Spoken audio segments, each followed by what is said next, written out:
साल 1987। कमालिस्तान स्टूडियो, मुंबई।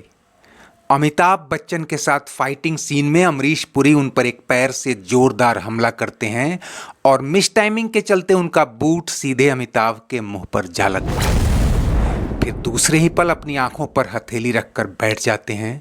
उनकी उंगलियों के बीच से खून निकलकर बाहर टपकने लगता है। सभी घबराकर उनके पास पहुंचते हैं और शूटिंग बंद हो जाती है।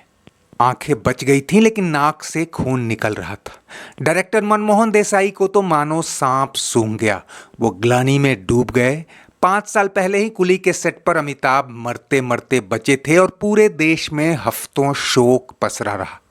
वहां भी अमिताभ होश में थे और खुद ही गाड़ी चलाकर अस्पताल गए थे।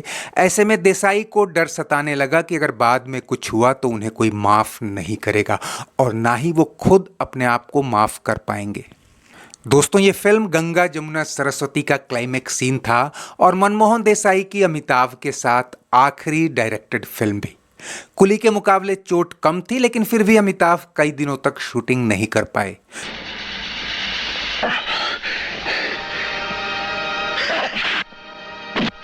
बात जब मीडिया में पहुंची तो मनमोहन देसाई से सबने यही सवाल किया कि जब सेट पर दो बॉडी डबल मौजूद थे तो इतना रिस्की शॉट अमिताभ ने खुद क्यों किया।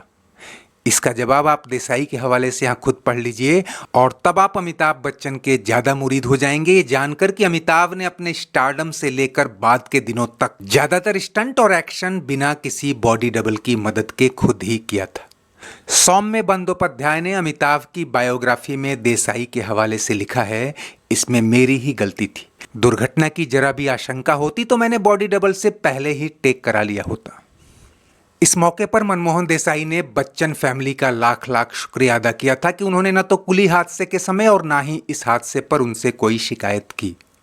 देसाई ने कहा कि ऐसे हादसे किसी और के साथ हुए होते तो न जाने मेरे साथ क्या बर्ताव होता।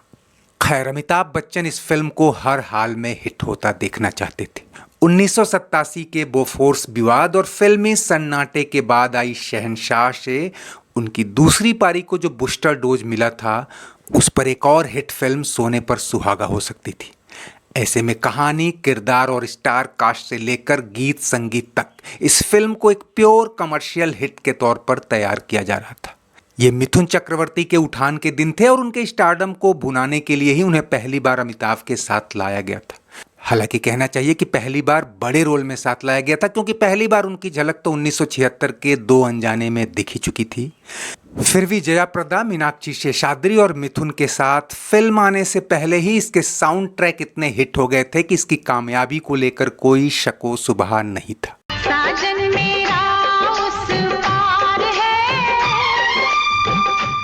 ऐसे में अमिताभ इसके सभी एक्शन और फाइट सीन खुद ही रिटेक करा करा के बार बार परफेक्शन की हद तक कर रहे थे।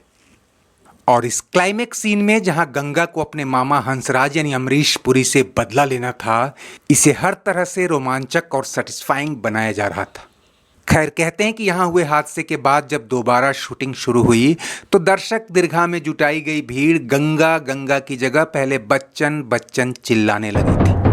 इसी किताब में एक और डायरेक्टर एस रामनाथन के हवाले से बताया गया है कि अमिताभ से जब पत्रकारों ने पूछा कि डुप्लीकेट या बॉडी डबल मौजूद होते हैं तब भी आप खतरनाक सीन खुद ही क्यों करते हैं। इस पर अमिताभ ने पलटकर पूछा था कि जो काम बॉडी डबल कर सकते हैं वो मैं क्यों नहीं कर सकता। तो दोस्तों, इसे कहते हैं फाइटिंग स्पिरिट।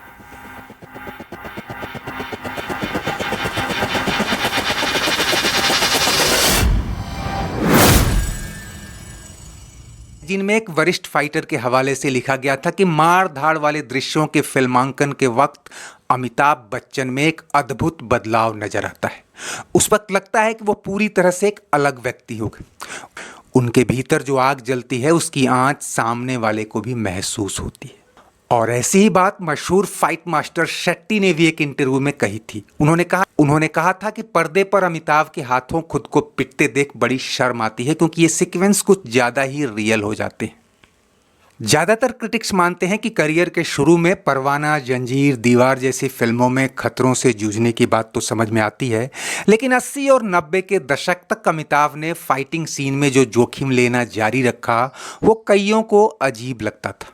वैसे डायरेक्टर भी जानते थे कि पर्दे पर लोग एंग्री यंग मैन के डायलॉग ही नहीं, एक्शन भी देखना चाहते हैं, और इसी के दम पर उनकी फैन फॉलोइंग इतने लंबे समय तक बनी हुई है। अब अंधा कानून का ये सीन देख लीजिए। वैसे तो ये फिल्म रजनीकांत को हिंदी फिल्मों में लॉन्च करने के लिए बनाई गई थी और अमिताभ सेकेंडरी रोल में थे, लेकिन इसी सीन से शुरू हुआ उनका एक्शन आखिर तक लोगों के दिलो दिमाग में बसा रहा। और ऐसे ही कई एक्शन सीन के एक डॉक्यूमेंटल वीडियो में आज का अर्जुन का ये सीन अमिताभ के बेस्ट फाइटिंग सीन में शुमार किया जाता है।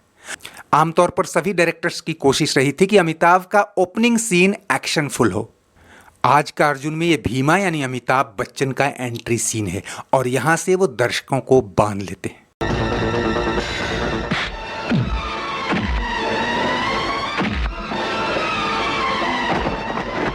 ये फिल्म तो सुपरहिट हुई थी, लेकिन लौटते हैं उस हादसे वाली फिल्म पर जिसने न सिर्फ अमिताभ और उनके फैंस को निराश किया, बल्कि मनमोहन देसाई ने यहीं से डायरेक्टरी की कमान अपने बेटे केतन को सौंपकर कैमरे के पीछे से विदाई ले ली। गंगा जमुना सरस्वती अपने म्यूजिक ट्रैक जैसा जादू कहानी में नहीं खींच पाई थी और तमाम एक्शन और कारीगरी के बावजूद ये फिल्म बॉक्स ऑफिस पर दूसरे हफ्ते हाँफने लगी। हालांकि तब तक अमिताभ की कोई भी फिल्म लागत तो वसूल ही लेती थी, इसने भी किया, लेकिन अब बॉक्स ऑफिस उनके प्रति इतना लिबरल नहीं रहा था। फिल्म लागत से 1.5-2 गुना कमाई न करे तो फ्लॉप ही घोषित होती थी। इस फिल्म के बाद एक मैगजीन ने तो यहाँ तक छाप दिया, अमिताभ फिनिश्ड। लेकिन दोस्तों, अमिताभ बच्चन फिनिश नहीं, हिंदी फिल्मों का फिनिक्स था। फिनिक्स यानी वो पक्षी जो मरकर दोबारा जिंदा हो जाता है।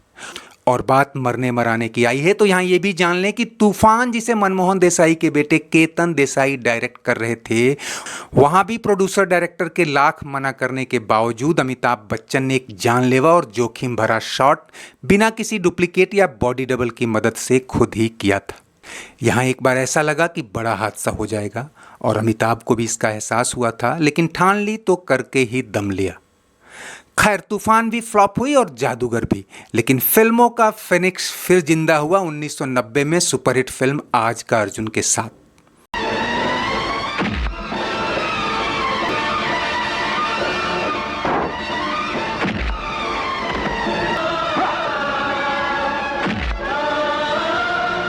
और उसके बाद भी कई फिल्मों में उन्होंने अपने एक्शन का लोहा मनवाया। हालांकि 82 की उम्र में ऐसे सीन खुद करने की शारीरिक क्षमता उनमें नहीं है, लेकिन जिन लोगों ने पिछले साल कल्कि 2898 AD में उनका एक्शन देखा, वो दांतों तले उंगली दबाकर रह गए। तो दोस्तों, यादों के झरोखे से आज बस इतना ही। चलते चलते वीडियो लाइक और शेयर तो कर ही डालिए। अगर चैनल सब्सक्राइब नहीं किया है तो वो भी कर ले। कमेंट बॉक्स में आपकी हर राय का स्वागत है। शुक्रिया, नमस्ते, आभार।